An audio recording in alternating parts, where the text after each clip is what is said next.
하나님 말씀은 이사야 19장 16절에서 17절까지 그리고 23절에서 25절까지 두 가지 말씀을 보도록 하겠습니다. 이사야 19장 16절에서 17절까지 23절에서 25절까지 먼저 우리 16절과 17절 말씀을 함께 합독합니다. 시작. 그날에 애굽이 부녀와 같을 것이라. 그들이 만군의 여호와께서 흔드시는 손이 그들 위에 흔들림으로 말미암아 떨며 두려워할 것이며 유다의 땅은 애굽의 두려움이 되리니 이는 만군의 여호와께서 애굽에 대하여 정하신 계획으로 말미암아 그 소문을 듣는 자마다 떨리라. 23절에서 25절까지 말씀 합독하겠습니다. 시작. 그날에 애굽에서 아수르로 통하는 대로가 있어 아수르 사람은 애굽으로 가겠고 애굽 사람은 아수르로 갈 것이며 애굽 사람이 아수르 사람과 함께 경배하리라. 그날에 이스라엘이 애굽 및 아수르와 더불어 셋이 세계 중에 복이 되리니 이는 만군의 여호와께서 복 주시며 이르시되 내 백성 애굽이여 내 손으로 지은 아수르여 나의 기업 이스라엘이여 복이 있을지어다 하실 것임이라. 아멘. 네, 오늘 함께 묵상할 말씀은 우리가 읽은 본문보다는 조금 길지만 그 가운데 두 단락을 함께 읽고 그 본문에 집중하기를 원합니다. 본문을 자세히 보면 우리가 읽은 두 단락을 연결시키는 중간쯤에 있는 18절에서 22절까지의 본문도 있습니다. 그러나 오늘 본문 속에 담겨 있는 하나님의 반전의 구원 계획 혹은 그 반전의 드라마를 우리가 조금 더 선명하게 살펴보기 위해서 읽은 본문에 집중하고자 합니다. 오늘 본문 속에서 발견되고 있는 하나님의 반전의 구원 계획 혹은 그 반전의 주제는 무엇이냐면 심판의 두려움이 평화의 복으로 바뀐다는 것입니다. 심판의 두려움이 평화의 복으로 바뀐다는 것입니다. 자, 먼저 오늘 본문의 첫 번째 단락은 16절에서 17절까지 본문에 해당이 됩니다. 그리고 그 말씀의 주제는 하나님께서 애굽에 내리시는 심판의 두려움입니다. 자, 본문 16절 말씀을 같이 보도록 하겠습니다. 성경을 통해서 화면을 통해서 보시기 바랍니다. 먼저 상반절 말씀에 보니까 그날에 애굽이 부녀와 같을 것이라. 자, 여기서 그날에라는 말이 등장하는데요. 여러분 이 그날이 어떤 시점을 뜻하겠습니까? 역사적으로 이 그날은 하나님께서 애굽에 작정하신 심판을 내리시는 날을 뜻합니다. 그것은 역사적으로 아수르 혹은 바빌론에 의해서 애굽을 멸망시키고자 하셨던 그 계획입니다. 자, 하지만 영적으로 이 그날을 조금 더 다르게 해석할 수가 있습니다. 그것은 하나님께서 이 지상 역사에 들어오셔서 역사에 개입하시고 역사를 다스리시고 또 역사에 간섭하시는 그때를 의미하기도 합니다.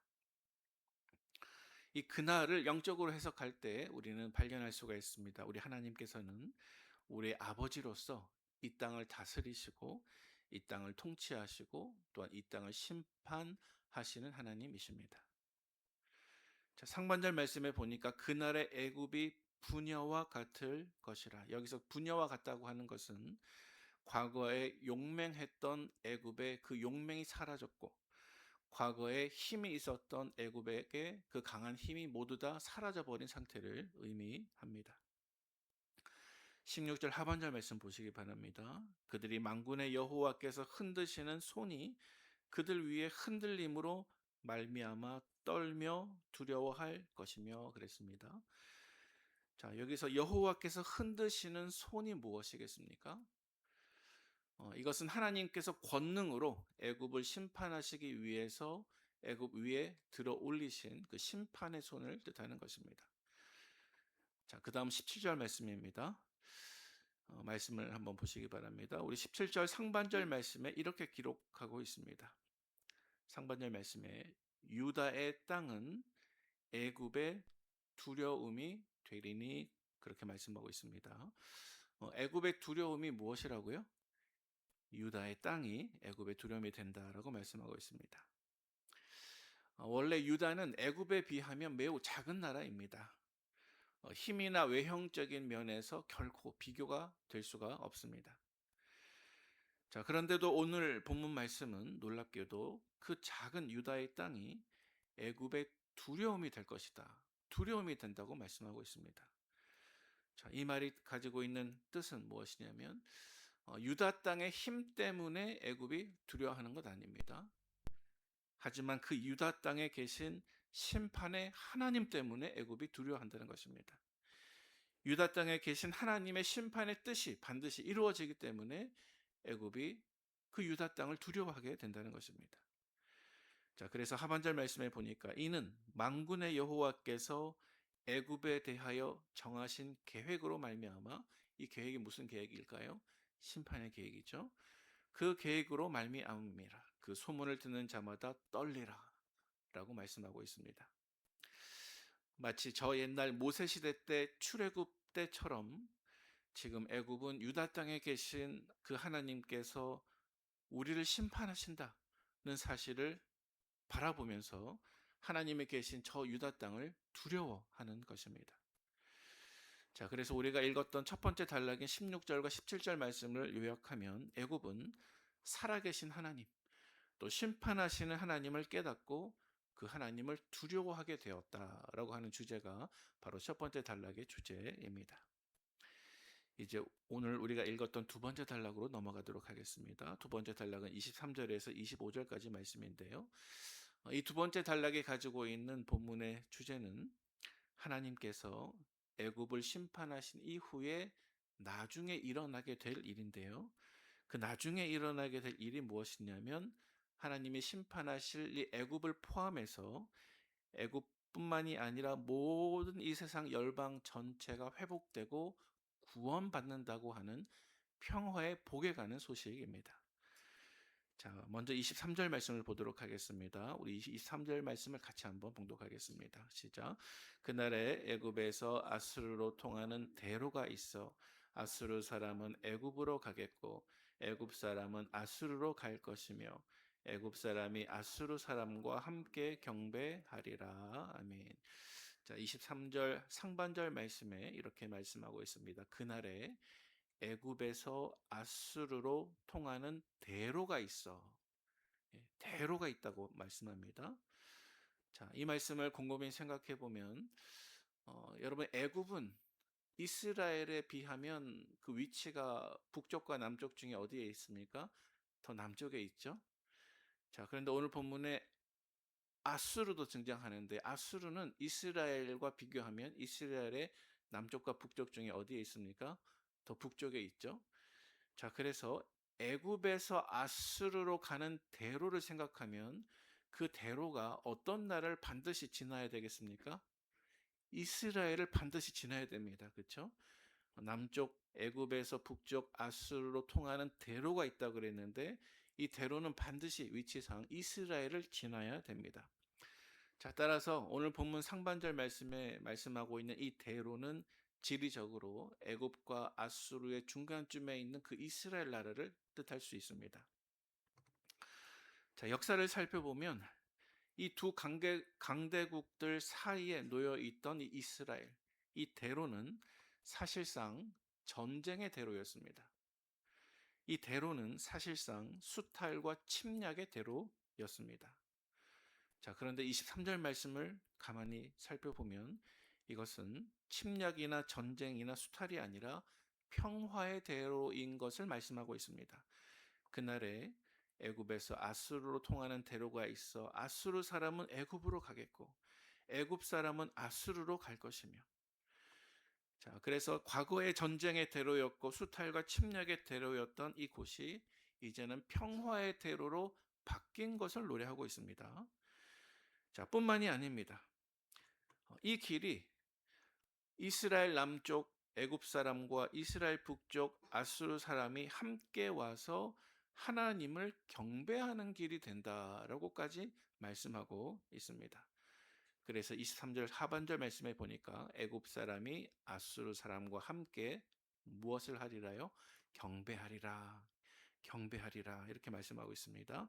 자, 이뿐만이 아닙니다. 24절 말씀은 이렇게 선언하고 있습니다. 우리 같이 읽어보겠습니다. 시작. 그날에 이스라엘이 애굽 및 아수르와 더불어 셋이 세계 중에 복이 되리니. 아멘. 자, 여러분 이사야 말씀을 계속 묵상해 오시다 보면 이 24절 내용이 다소 의아하게 느껴지실 것입니다. 왜냐하면 지금까지 이사야 선지자는 계속해서 이스라엘에 대한 심판, 애굽에 대한 심판, 아수르에 대한 심판, 그 두려운 심판만을 말씀해 왔기 때문입니다.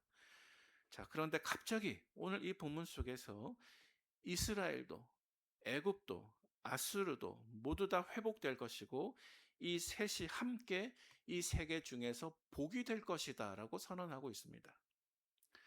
자, 그래서 25절 말씀 속에서는 이렇게 말씀하고 있습니다. 우리 25절도 같이 읽어보겠습니다. 시작.